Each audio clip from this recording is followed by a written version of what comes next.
এবারে জানাবো এক নজরে দৈনিক পত্রিকার শিরোনামগুলো। প্রথমে আছে দৈনিক যুগান্তর। তাদের প্রধান শিরোনাম আন্তর্জাতিক ইস্যু নিয়ে, নতুন ড্রোনে হতবাক ইসরায়েল, নবম দিনেও বড় হামলা ইরানের।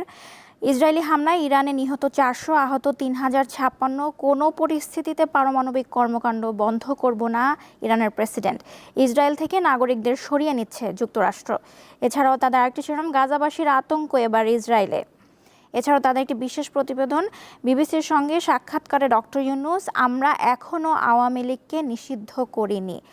আগামী নির্বাচনে আওয়ামী লীগ অংশ নিতে পারবে কিনা সিদ্ধান্ত ইসির। শেখ হাসিনার ভারতে থাকা তেমন কোনো সমস্যা নয়, সমস্যা হচ্ছে তার কণ্ঠস্বর।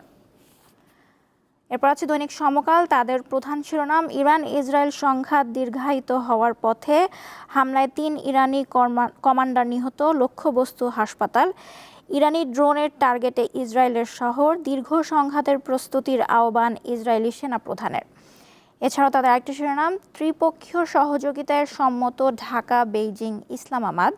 বিনিয়োগ, স্বাস্থ্য, পানি সম্পদ সহ বিভিন্ন খাতে সহযোগিতার লক্ষ্য। এরপর আছে দৈনিক প্রথম আলো। তাদেরও প্রধান শিরোনাম, পাল্টাপাল্টি হামলা চলছে, আলোচনায় কোনো অগ্রগতি নেই।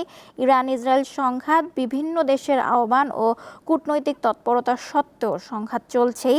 ইসরায়েলের অনড় অবস্থানের সমাধানের পথে অগ্রগতি নেই।